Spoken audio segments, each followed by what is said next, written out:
The assassination of Archduke Franz Ferdinand of Austria, heir presumptive to the Austro-Hungarian throne, and his wife Sophie, Duchess of Hohenberg, occurred on June 28, 1914 in Sarajevo when they were mortally wounded by Gavrilo Princip.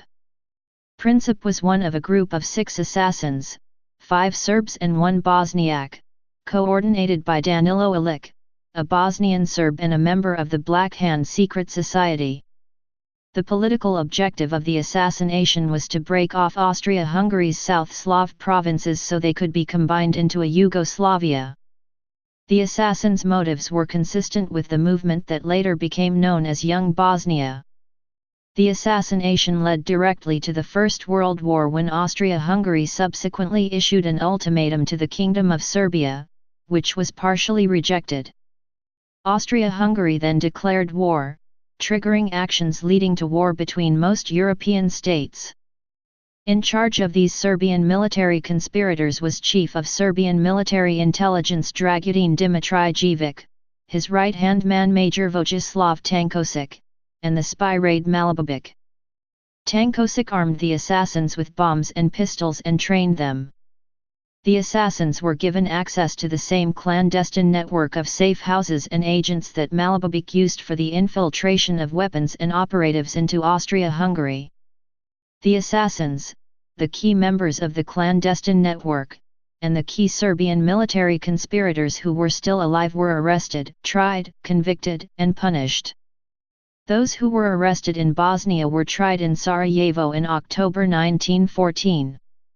The other conspirators were arrested and tried before a Serbian court on the French-controlled Salonika front in 1916–1917 on unrelated false charges. Serbia executed 3 of the top military conspirators. Much of what is known about the assassinations comes from these 2 trials and related records.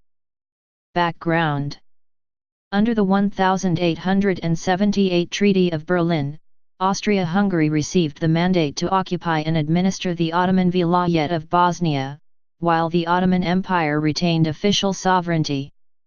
Under this same treaty, the great powers, Austria-Hungary, Britain, France, the German Empire, Italy, and the Russian Empire, gave official recognition to the Principality of Serbia as a fully sovereign state, which 4 years later transformed into a kingdom under Prince Milan IV Obrenović, who thus became King Milan I of Serbia. Serbia's monarchs, at the time from the royal house of Obrenović that maintained close relations with Austria-Hungary, were content to reign within the borders set by the treaty. This changed in May 1903, when Serbian military officers led by Dragutin Dimitrijević stormed the Serbian royal palace. After a fierce battle in the dark, the attackers captured General Laza Petrović, head of the palace guard, and forced him to reveal the hiding place of King Alexander I Obrenović and his wife Queen Driga. The king and queen opened the door from their hiding place. The king was shot 30 times, the queen 18. Mackenzie writes that the royal corpses were then stripped and brutally sabred. The attackers threw the corpses of King Alexander and Queen Driga out of a palace window, ending any threat that loyalists would mount a counterattack. General Petrović was then killed too. Vojislav Tankosic organized the murders of Queen Driga's brothers, Dimitrijević and Tankosic in 1913–1914 figure prominently in the plot to assassinate Franz Ferdinand. The conspirators installed Peter I of the House of Kara-Orivi as the new king. The new dynasty was more nationalist, friendlier to Russia and less friendly to Austria-Hungary. Over the next decade, disputes between Serbia and its neighbors erupted, as Serbia moved to build its power and gradually reclaim its 14th-century empire. These conflicts included a customs dispute with Austria-Hungary beginning in 1906, commonly referred to as the Pig War, the Bosnian Crisis of 1908–1909, in which Serbia assumed an attitude of protest over Austria-Hungary's annexation of Bosnia-Herzegovina, ending in Serbian acquiescence without compensation in March 1909, and finally the 2 Balkan Wars of 1912–1913, in which Serbia conquered Macedonia and Kosovo from the Ottoman Empire and drove out Bulgaria. Serbia's military successes and Serbian outrage over the Austro-Hungarian annexation of Bosnia-Herzegovina emboldened Serbian nationalists in Serbia and Serbs in Austria-Hungary who chafed under Austro-Hungarian rule and whose nationalist sentiments were stirred by Serb cultural organizations. In the 5 years leading up to 1914, lone assassins, mostly Serb citizens of Austria-Hungary, made a series of unsuccessful assassination attempts in Croatia and Bosnia-Herzegovina against Austro-Hungarian officials. The assassins received sporadic support from Serbia. On June 15, 1910, Bogdan Iraji attempted to kill the iron-fisted governor of Bosnia and Herzegovina, General Marijan Varianin. Iraji was a 22-year-old Orthodox Serb from Nevesinje, Herzegovina, who was a student at the Faculty of Law at the University of Zagreb and made frequent trips to Belgrade. General Varianin went on to crush the last Bosnian peasant uprising in the second half of 1910. The 5 bullets Iraji fired at Varianin and the fatal bullet he put in his own brain made Iraji an inspiration to future assassins, including Princip and Princip's accomplice Abrinovi. Princip said that Iraji was my first model. When I was 17 I passed whole nights at his grave, reflecting on our wretched condition and thinking of him. It is there that I made up my mind sooner or later to perpetrate an outrage. In 1913, Emperor Franz Joseph commanded Archduke Franz Ferdinand to observe the military maneuvers in Bosnia scheduled for June 1914. Following the maneuvers, Ferdinand and his wife planned to visit Sarajevo to open the State Museum in its new premises there. Duchess Sophie, according to their eldest son, Duke Maximilian, accompanied her husband out of fear for his safety. As Sophie, although of high aristocratic birth, was not from a dynastic family, her union with the Habsburg heir presumptive could only be a morganatic marriage. Emperor Franz Joseph had only consented to their marriage on the condition that their descendants would never ascend the throne. The 14th anniversary of their marriage fell on June 28. As historian A. J. P. Taylor observes, "Could never share rank, could never share his splendors, could never even sit by his side on any public occasion. There was one loophole: his wife could enjoy the recognition of his rank when he was acting in a military capacity. Hence, he decided, in 1914, to inspect the army in Bosnia.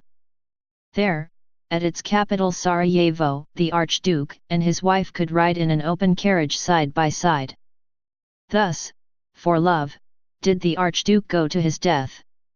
Franz Ferdinand was an advocate of increased federalism and widely believed to favor trialism, under which Austria-Hungary would be reorganized by combining the Slavic lands within the Austro-Hungarian Empire into a third crown. A Slavic kingdom could have been a bulwark against Serb irredentism, and Franz Ferdinand was therefore perceived as a threat by those same irredentists. Princip later stated to the court that preventing Franz Ferdinand's planned reforms was one of his motivations. The day of the assassination, June 28, June 15 in the Julian calendar, is the feast of Saint Vitus. In Serbia, it is called Vidovdan and commemorates the 1389 Battle of Kosovo against the Ottomans, at which the Sultan was assassinated in his tent by a Serb. Preliminaries. Planning direct action. Danilo Ilic was a Bosnian Orthodox Serb. He had worked as a school teacher and as a bank worker, but in 1913 and 1914 he lived with, and outwardly off, his mother, who operated a small boarding house in Sarajevo. Secretly, Ilic was leader of the Serbian irredentist Black Hand cell in Sarajevo. In late 1913, Danilo Ilic came to the Serbian listening post at Uz to speak to the officer in charge, Serbian Colonel C.A. Popovic, who was a captain at the time and a member of the Black Hand. Ilic recommended an end to the period of revolutionary organization building and a move to direct action against Austria-Hungary. Popovic passed Danilo Ilic on to Belgrade to discuss this matter with Chief of Serbian Military Intelligence Colonel Dragutin Dimitrijevic, known more commonly as Apis. By 1913, Apis and his fellow military conspirators, drawn heavily from the ranks of the May 1903 coup, had come to dominate what was left of the Black Hand. There are no reports as to what took place between Ilic and Apis, but soon after their meeting, Apis's right-hand man and fellow Black-hander, Serbian Major Vojislav Tankosic, who by this time was in charge of guerrilla training, called a Serbian irredentist planning meeting in Toulouse, France. Amongst those summoned to the Toulouse meeting was Mohammed Mehmed Bey, a carpenter by trade and son of an impoverished Muslim noble from Herzegovina. He too was a member of the Black Hand, having been sworn into the organization by Black Hand Provincial Director for Bosnia-Herzegovina Vladimir Gacinovic and Danilo Ilic. Mehmed Bey was, here quoting Albertini paraphrasing Mehmed Bey, eager to carry out an act of terrorism to revive the revolutionary spirit of Bosnia. During this January 1914 meeting, various possible Austro-Hungarian targets for assassination were discussed, including Franz Ferdinand. However, the participants decided only to dispatch Mehmed Bey to Sarajevo, to kill the governor of Bosnia, Oskar Požiorak. While Mehmed Bey was traveling to Bosnia-Herzegovina from France, police searched his train for a thief. Thinking the police might be after him, he threw his weapons, a dagger and a bottle of poison, out the train window. Once he arrived in Bosnia-Herzegovina, he had to set about looking for replacement weapons. Franz Ferdinand chosen. The search for new weapons delayed Mehmed Bey's attempt on Požiorak. Before Mehmed Bey was ready to act, Ilic summoned him to Mostar.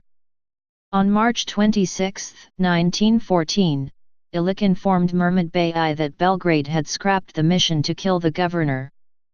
The plan now was to murder Franz Ferdinand, and Mehmed Bey should stand by for the new operation. Apis confessed to the Serbian court that he ordered the assassination of Franz Ferdinand in his position as head of the intelligence department. The assassination was planned with the knowledge and approval of the Russian ambassador in Belgrade Nikolai Hartwig and the Russian military attaché in Belgrade Viktor Artamonov.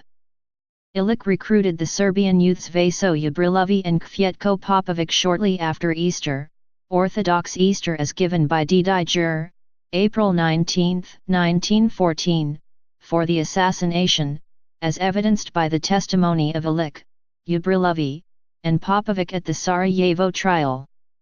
3 youths Gavrilo Princip, Trifko Grab, and Nedeljko Obrenovi, Bosnian Serb subjects of Austria-Hungary, living in Belgrade, testified at the Sarajevo trial that at about the same time, a little after Easter, they were eager to carry out an assassination and approached a fellow Bosnian Serb and former guerrilla fighter known to be well connected and with access to arms, Milan Ciganovic, and through him Major Tankosic, and reached an agreement to transport arms to Sarajevo and participate in the assassination.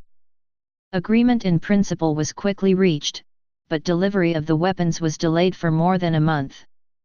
The assassins would meet with Ciganovic and he would put them off. At one point, Ciganovic told Grab, "Nothing doing, the old emperor is ill and the heir apparent will not go to Bosnia." When Emperor Franz Joseph's health recovered, the operation was a go again. Tankosic gave the assassins one FN Model 1910 pistol. They practiced shooting a few rounds of scarce and expensive .380 ACP pistol ammunition in a park near Belgrade. The rest of the weapons were finally delivered on May 26. The 3 assassins from Belgrade testified that Major Tankosic, directly and through Ciganovic, not only provided 6 hand grenades and 4 new Browning FN Model 1910 automatic pistols with .380 ACP ammunition, but also money, suicide pills, training, a special map with the location of gendarmes marked, knowledge of contacts on a clandestine tunnel used to infiltrate agents and arms into Austria-Hungary, and a small card authorizing the use of that tunnel. Major Tankosik confirmed to the journalist and historian Luciano Magrini that he provided the bombs and pistols and was responsible for training Princip, Grab, and Obrenovi, and that he, Tankosik, initiated the idea of the suicide pills. Tunnel. Princip, Grab, and Obrenovi left Belgrade by boat on May 28 and travelled along the Sava River to Abac, where they handed the small card to Captain Popovic of the Serbian Border Guard. Popovic, in turn, provided them with a letter to Serbian Captain Pervanovic, and filled out a form with the names of 3 customs officials whose identities they could assume, and thereby receive discounted train tickets for the ride to Loznica, a small border town. When Princip, Grab, and Obrenovi reached Loznica on May 29, Captain Pervanovic summoned 3 of his revenue sergeants to discuss the best way to cross the border undetected. While waiting for the sergeants to arrive, Princip and Grab had a falling out with Obrenovi over Obrenovi's repeated violations of operational security. Obrenovi handed over the weapons he was carrying to Princip and Grab. Princip told Obrenovi to go alone to Zvornik, make an official crossing there using Grab's ID card, and then go on to Tuzla and link back up. On the morning of May 30, Pervanovic's revenue sergeants assembled and Sergeant Budovahgrbic accepted the task and led Princip and Grab by foot to Isakovic's Island, a small island in the middle of the Drina River that separated Serbia from Bosnia. They and their weapons reached the island on May 31. Grbic passed the terrorists and their weapons to the agents of the Serbian Narodna Odbrana for transport into Austro-Hungarian territory and from safe house to safe house. Princip and Grab crossed into Austria-Hungary on the evening of June 1.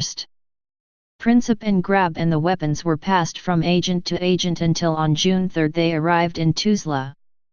They left the weapons in the hands of the Narodna Odbrana agent Miko Jovanovic and rejoined Obrenovi.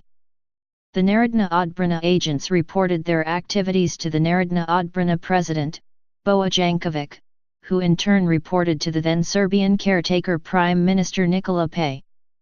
The report to Pej added the name of a new military conspirator, Serbian Major Kosta Todorovic, Boundary Commissioner and Director of Serbian Military Intelligence Services for the frontier line from Rada to Ljubovica.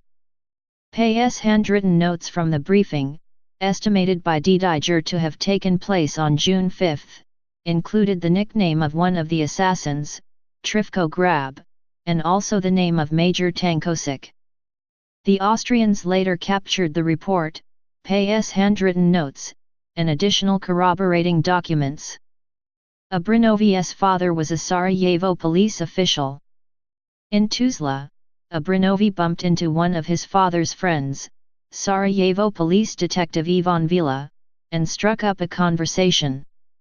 By coincidence, Princip, Grab and Obrenovi boarded the same train for Sarajevo as Detective Vila. Obrenovi inquired of the detective the date of Franz Ferdinand's visit to Sarajevo.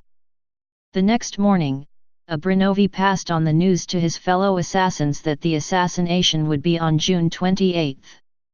On arriving in Sarajevo on June 4, Princip, Grab, and Obrenovi went their separate ways. Princip checked in with Ilic, visited his family in Hadisi and returned to Sarajevo on June 6, taking up residence at Ilic's mother's house with Ilic. Grab joined his family in Pale. Obrenovi moved back into his father's house in Sarajevo. On June 14, Ilic went to Tuzla to bring the weapons to Sarajevo. Miko Jovanovic hid the weapons in a large box of sugar. On June 15, the two went separately by train to Doboj, where Jovanovic handed off the box to Ilic. Later that day, Ilic returned to Sarajevo by train, being careful to transfer to a local train outside Sarajevo and then quickly transfer to a tram to avoid police detection. Once at his mother's house, Ilic hid the weapons in a suitcase under a sofa. Then, on approximately June 17, Ilic traveled to Brod. Didiger puts it on June 16, but trial records put it on June 18. Questioned at trial, Ilic gave a confused explanation of the reason for his trip, first saying he had gone to Brod to prevent the assassination and then saying he had returned to Sarajevo from Brod to prevent the assassination.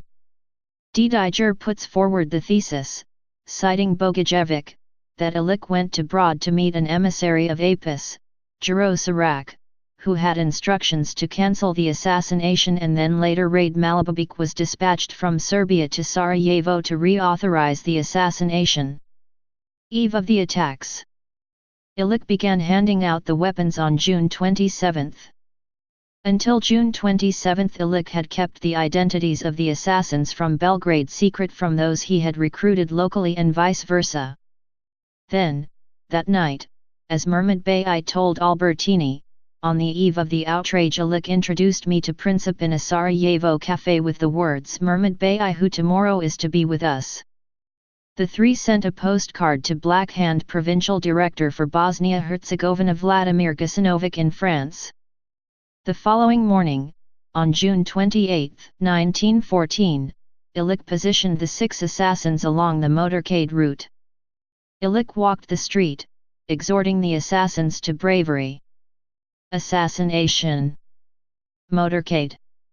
On the morning of June 28, 1914, Franz Ferdinand and his party proceeded by train from Ili da Spa to Sarajevo. Governor Oskar Požorek met the party at Sarajevo station. 6 automobiles were waiting. By mistake, 3 local police officers got into the first car with the chief officer of special security. The special security officers who were supposed to accompany their chief got left behind. The second car carried the mayor and the chief of police of Sarajevo. The third car in the motorcade was a Graf and Stift 2832 PS open sports car with its top folded down. Franz Ferdinand, Sophie, Governor Požorek, and Lieutenant Colonel Count Franz von Herrick rode in this third car. The motorcade's first stop on the pre-announced program was for a brief inspection of a military barracks. According to the program, at 10 a.m., the motorcade was to leave the barracks for the town hall by way of the Apel Quay. Security arrangements within Sarajevo were limited. The local military commander, General Michael von Apel, proposed that troops line the intended route but was told that this would offend the loyal citizenry. Protection for the visiting party was accordingly left to the Sarajevo police, of whom only 60 were on duty on the day of the visit. Bombing. The motorcade passed the first assassin, Mehmed Bey. Danilo Illich had placed him in front of the garden of the Mostar Café and armed him with a bomb. Mehmed Bey failed to act. Illich had placed Vaso Yabrilovi next to Mehmed Bey, arming him with a pistol and a bomb. He too failed to act. Further along the route, Illich had placed Nedeljko Abrinovi on the opposite side of the street near the Miljacka River, arming him with a bomb.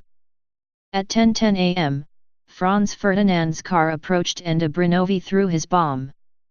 The bomb bounced off the folded back convertible cover into the street.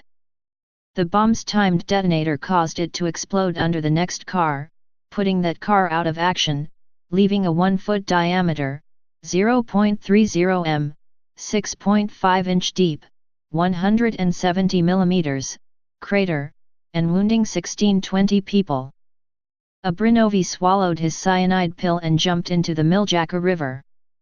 Abrinovi's suicide attempt failed, as the cyanide only induced vomiting, and the Miljacka was only 13 centimeters deep due to the hot, dry summer. Police dragged Abrinovi out of the river, and he was severely beaten by the crowd before being taken into custody. The procession sped away towards the town hall, leaving the disabled car behind. Kvietko Popovic, Gavrilo Princip, and Trifun Grab failed to act as the motorcade passed them at high speed. Town hall reception. Arriving at the town hall for a scheduled reception, Franz Ferdinand showed understandable signs of stress, interrupting a prepared speech of welcome by Mayor Fiam Curie to protest, "Mr. Mayor, I came here on a visit and I am greeted with bombs. It is outrageous."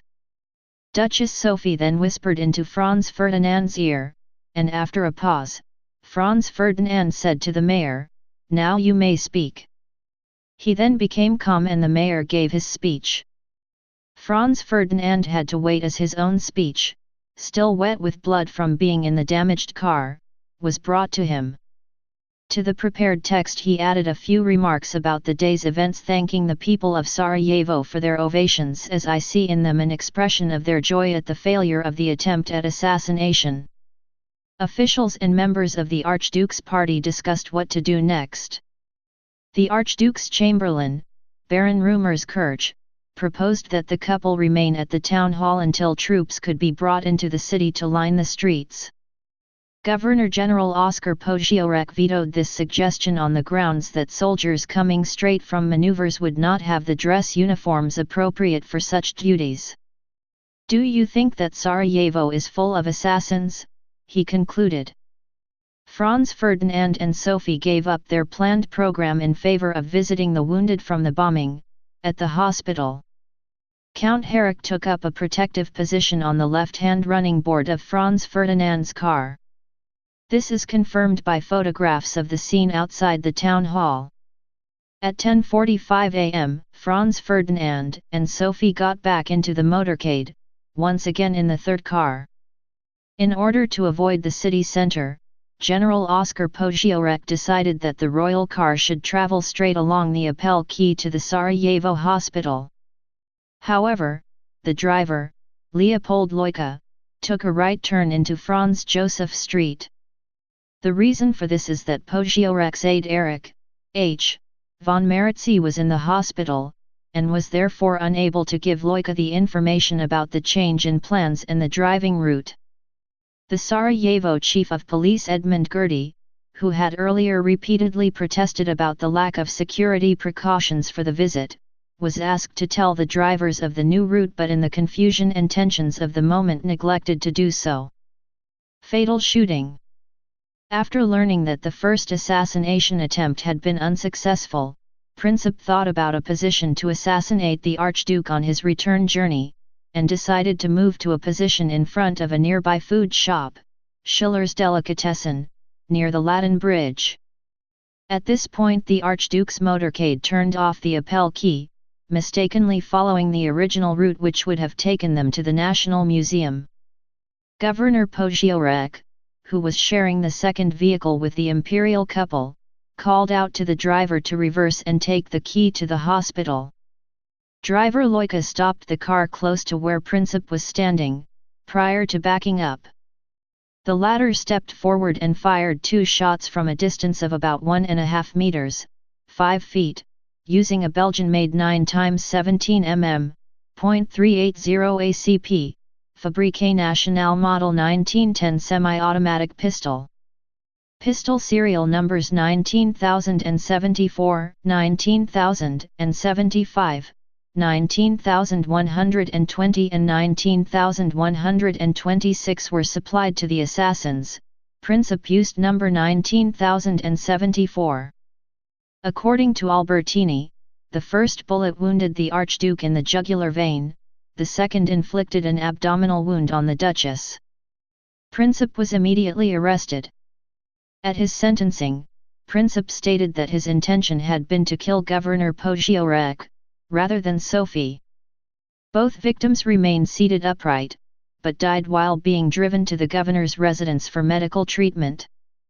As reported by Count Herrick, Franz Ferdinand's last words were "Sophie, Sophie, don't die. Live for our children," followed by 6 or 7 utterances of "it is nothing," in response to Herrick's inquiry as to Franz Ferdinand's injury. These utterances were followed by a long death rattle. Sophie was dead on arrival at the governor's residence. Franz Ferdinand died 10 minutes later. Funeral. The bodies were transported to Trieste by the battleship SMS Viribus Unitas and then to Vienna by special train. Even though most foreign royalty had planned to attend, they were pointedly disinvited and the funeral was just the immediate imperial family, with the dead couple's 3 children excluded from the few public ceremonies. The officer corps was forbidden to salute the funeral train, and this led to a minor revolt led by Archduke Karl, the new heir presumptive. The public viewing of the coffins was curtailed severely, and even more scandalously, Montenuovo tried unsuccessfully to make the children foot the bill. The Archduke and Duchess were interred at Artstetten Castle because his wife could not be buried at the imperial crypt. Aftermath. All of the assassins were eventually caught. Those in Austro-Hungarian custody were tried together with members of the infiltration route who had helped deliver them and their weapons to Sarajevo. Mehmed Bey was arrested in Montenegro, but was allowed to escape to Serbia, where he joined Major Tankosek's auxiliaries, but in 1916 Serbia imprisoned him on other false charges. See criminal penalties section below. Anti-Serb rioting broke out in Sarajevo and various other places within Austria-Hungary in the hours following the assassination until order was restored by the military. On the night of the assassination, countrywide anti-Serb pogroms and demonstrations were also organized in other parts of the Austro-Hungarian Empire, particularly on the territory of modern-day Bosnia and Herzegovina and Croatia. They were organized and stimulated by Oskar Potiorek, the Austro-Hungarian governor of Bosnia and Herzegovina. The first anti-Serb demonstrations, led by the followers of Josip Frank, were organized in early evening of June 28 in Zagreb. The following day, anti-Serb demonstrations in Sarajevo became more violent and could be characterized as a pogrom. The police and local authorities in the city did nothing to prevent anti-Serb violence. Writer Ivo Andrić referred to the violence in Sarajevo as the Sarajevo frenzy of hate. 2 Serbs were killed on the first day of pogrom in Sarajevo, many were attacked, while around 1,000 houses, shops, schools, and institutions, such as banks, hotels, printing houses, owned by Serbs were razed or pillaged. Trials and punishment. Sarajevo trial, October 1914. Austro-Hungarian authorities arrested and prosecuted the Sarajevo assassins, except for Mehmed Bey, who had escaped to Montenegro and was released from police custody there to Serbia, together with the agents and peasants who had assisted them on their way. The top count in the indictments was conspiracy to commit high treason involving official circles in the Kingdom of Serbia. Conspiracy to commit high treason carried a maximum sentence of death, which conspiracy to commit simple murder did not. The trial was held from October 12 to October 23, with the verdict and sentences announced on October 28, 1914. The adult defendants, facing the death penalty, portrayed themselves at trial as unwilling participants in the conspiracy. The examination of defendant Veljko Kubrilovic, who helped coordinate the transport of the weapons and was a Narodna Odbrana agent, is illustrative of this effort. Kubrilovic stated to the court, "Princip glared at me and very forcefully said, if you want to know, it is for that reason, and we are going to carry out an assassination of the heir, and if you know about it, you have to be quiet. If you betray it, you and your family will be destroyed." Under questioning by defense counsel, Kubrilovic described in more detail the basis of the fears that he said had compelled him to cooperate with Princip and Grab.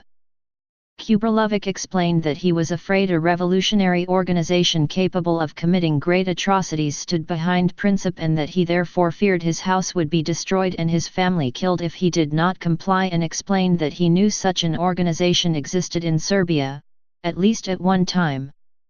When pressed for why he risked the punishment of the law, and did not take the protection of the law against these threats, he responded, "I was more afraid of terror than the law."